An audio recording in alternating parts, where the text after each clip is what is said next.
The morning was quiet, save for the constant hum of cicadas and the raspy twang of Johnny Cash wafting out of the barn's rusty old radio. I was working by the south pasture, coiling a spool of barbed wire to fix a sagging fence, when a plume of dust appeared down along the ridge road. It wasn't from our old beat-up truck, too smooth, too intentional. Grandpa, standing against a post with a cigarette dangling from his mouth, squinted out at the horizon. "That ain't one of our," he said, tossing ash into the parched ground.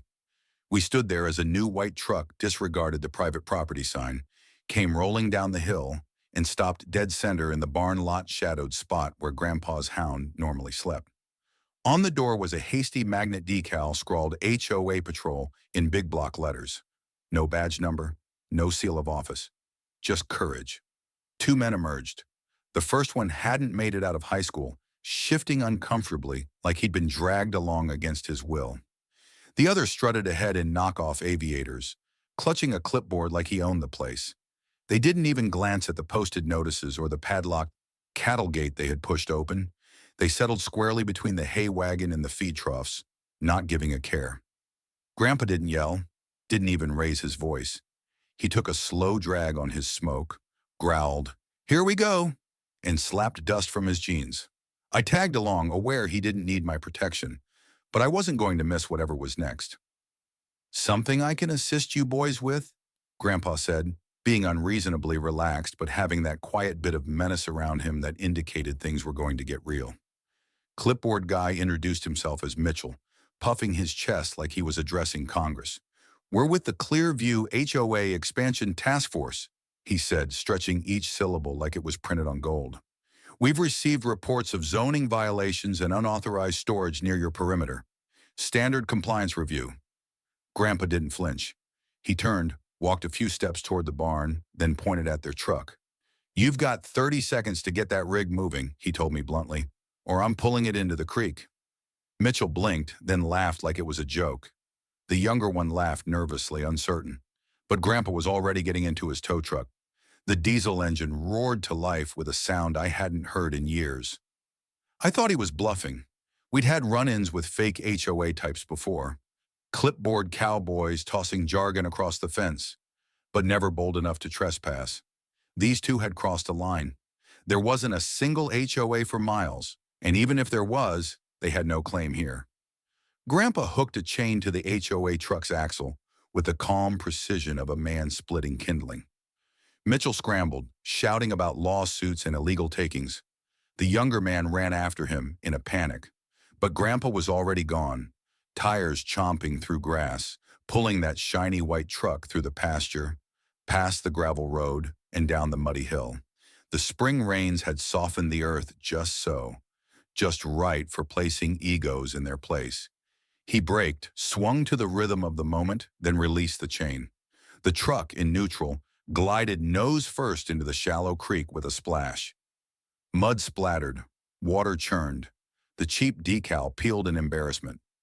Mitchell stood there, socks wet, red in the face and speechless. "Tow it out yourself," Grandpa said, exiting the cab like he just fed the horses. "Next time, bring a badge." I was so hard up laughing, I almost fell down. The child attempted to grab his phone to film, but Grandpa was quicker. Captured a picture of the truck partially submerged, then dialed the sheriff. "Got a couple trespassers here who say they represent an HOA, he explained. "Might want to verify their documents before I throw their clipboard in the creek, too." Within 15 minutes, Deputy Carter arrived. Lights out, window rolled down. He spotted Grandpa, shook his head and smiled.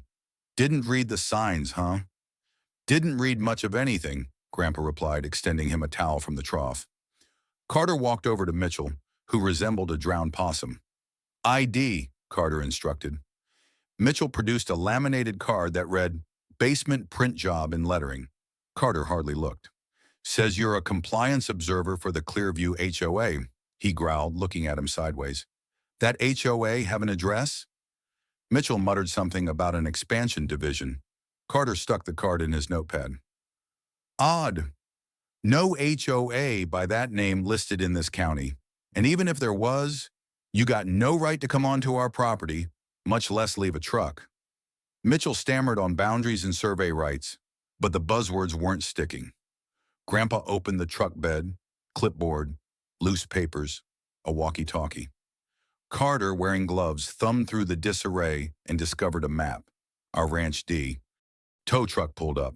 Carter informed Mitchell he was coming in for questioning. Mitchell attempted to protest that he was just the messenger. Grandpa interrupted him. "You're lucky I didn't have the backhoe attached." Later, Carter elaborated. Identical scams were cropping up, bogus HOAs, fake IDs, claims on land without authorization, and unscrupulous developers bending the law. We hadn't merely chased off trespassers. We'd apprehended the advanced scouts for an even greater scheme. Mitchell was dragged away. The boy remained behind, cross-legged on the grass, cursing about how he had thought it was a summer internship. Grandpa left a cold drink on the post beside him, then walked off in silence. That evening, we set up a trail cam close to the creek. At dawn, sure enough, it picked up two men, one with a GPS rod, the other a measuring wheel, tape measuring the bend. Same logo as the illegal survey stakes we'd been yanking up for weeks. We took the video to Carter, and he called in a state investigator. The investigator took us around to other properties targeted the same way. Creeks bulldozed, pipelines laid, Heron's logo marked on the equipment. They're testing fences, he told us, pushing where they think nobody is looking. Grandpa's response was short. They chose the wrong ranch. Following morning, we spotted Heron himself alongside the creek. Silvered hair, self-satisfied smile, two companions by his side. He spread a map over his SUV hood, gesturing as if he already owned the land. Grandpa approached as silent as fog. "Morning, James." "Didn't know you were up so early," Heron said smugly. "Didn't know your boots belonged in my creek," Grandpa shot back. Heron laughed, began with chatter about field checks and future valuation. Grandpa moved forward. "You hired phony inspectors, planted illegal markers, and you expect a handshake to make it okay?" Heron shrugged. "Come on, Sam. Serious money is involved. I'm giving you a premium easement. 20 feet. That's all I require." Grandpa's eyes glinted. "Each time your trucks idle in where my grandkids fish, each time your pipes break into my fields, each time you try to slice up my land like I don't reside here, I'll remember." Heron's grin wilted. "You'll be sorry. Progress waits for no one." "I just want you to trip first," Grandpa declared, absolutely deadpan. I began to record. Heron spotted my phone and took off, his goons stumbling after. That afternoon, we constructed a fresh fence, barbed wire, solar lights, motion cameras. New signs bear the message, "Trespassers will be photographed and escorted by bulls." A county official subsequently confirmed Heron's utility corridor assertions were false. No permits, no approvals. His office was raided. Bogus documents, illegal land plans. State shut him down. His company fell under fraud charges. Heron,